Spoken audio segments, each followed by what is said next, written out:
In the name of Allah, the most gracious and the most merciful. Assalamu alaikum, may peace be upon you. This is Saad Farooq Khan and we welcome you to the 11th episode of the Book of Light. In this episode, we are going to begin with the first verse from the 3rd chapter of the Holy Quran, that is Surah Imran. Alif Lam Mim. God, there is no God besides Him. He is the ever-living, self-subsisting. O Prophet, God has sent down the book to you in truth. It confirms the earlier books. God also sent down the Torah and the Gospel before this, for the guidance of people before this. He also sent down the criterion, no distinguish between truth and error. There is terrible punishment for those who rejects the sign of God. God is Almighty, the Lord of retribution. Nothing on earth or in heavens is hidden from God. He shapes you in the wombs as He wills. There is no God besides Him. He is the Almighty, the wisest. O Prophet, He has sent down the book to you.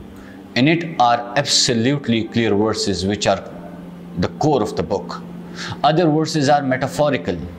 Those in whose hearts there is ill, they follow only its metaphorical part, seeking mischief and their wrong meaning. God alone knows their true meaning. Those firmly grounded in knowledge say, we believe in the book. All of it is from our Lord. Only the men of understanding takes a lesson. They pray, our Lord, do not let our hearts turn away after you have shown us the straight way. Grant us your mercy, for you grant blessings generously.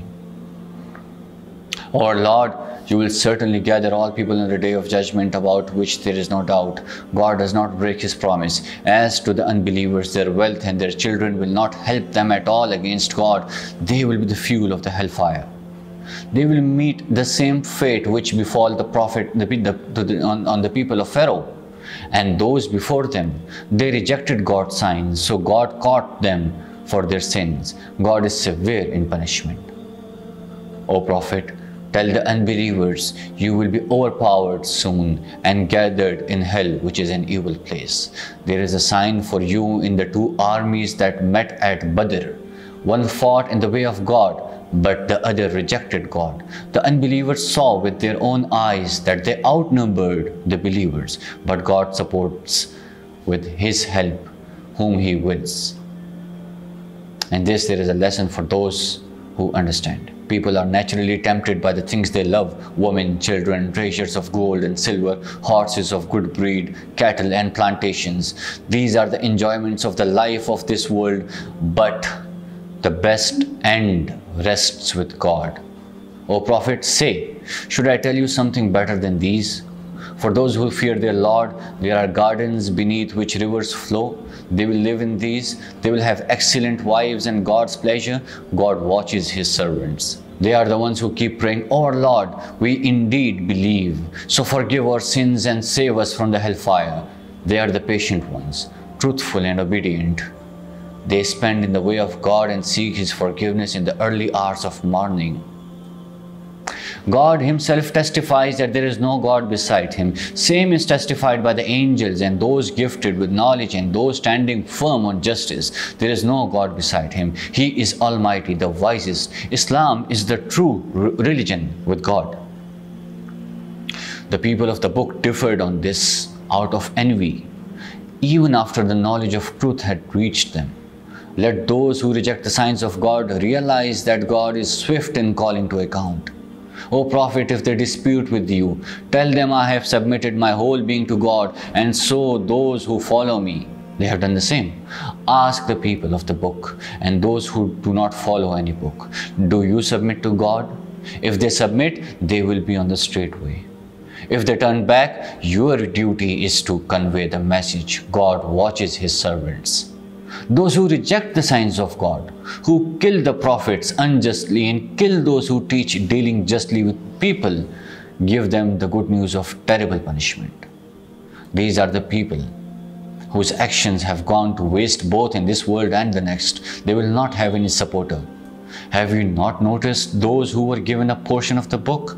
When they are invited to the book of God to judge among them, a party of them turns away from it, refusing it.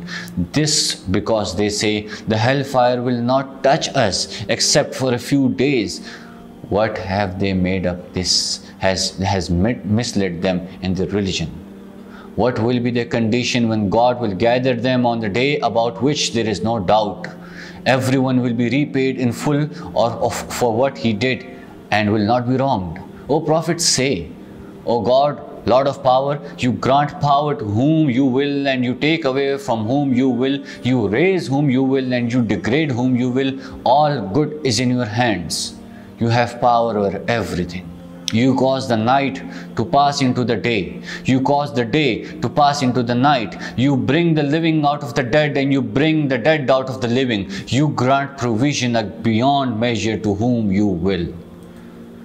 Believers should not take unbelievers as their ally in preference to believers.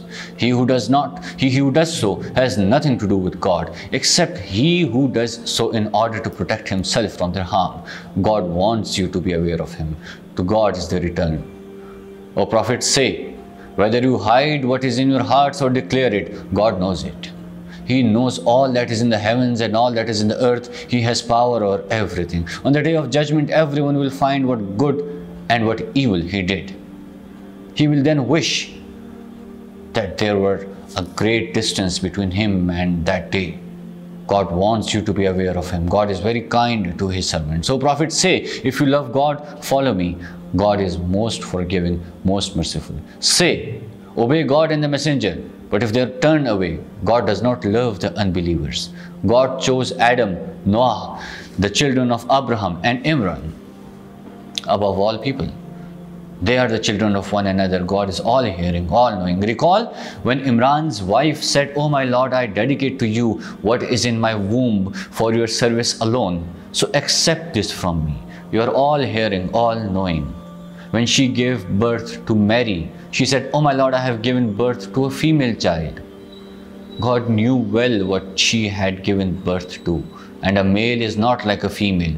I have named her Mary. I give her and her children in your protection against the cursed Satan. Her Lord graciously accepted Mary, made her grow well, and gave her in Zechariah's care. Whenever he entered her chamber, he found her provided with sustenance. He asked her, "Mary, how does this come to you?" She replied, "From God. God provides sustenance beyond measure to whom he wills."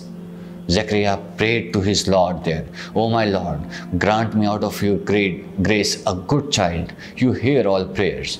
The angels called out to him as he stood praying in the chamber, "God gives you the good news of John, who will confirm God's word about the truth of Jesus. He will be noble, just, and a prophet from among the pious." He exclaimed, "O my Lord, how will I have a son while I have grown very old and my wife is barren?" He said, "Thus shall it be. God does what he wills." Zechariah said, "O my Lord, give me a sign." He said, "Your sign is that you shall not speak to anyone for 3 days except by signs, and remember your Lord much, and glorify him in the evenings and in the mornings." Recall when the angels told, "O Mary, God has chosen and purified you. He has chosen you above all the women in the world." O Mary, worship your Lord with devotion, prostrate and bow down along with those who bow down before him. O prophet, God reveals to you this account from the realm of the unseen. For you were not present with them when they drew lots with their pens in order to decide who among them should be Mary's guardian, nor were you with them when they had a dispute over this. Recall when the angel said, "O Mary, God gives you the good news of the word from him. His name will be Christ Jesus, the Son of Mary. He will be held in honor in this world and the next, and he will be among those nearest to God.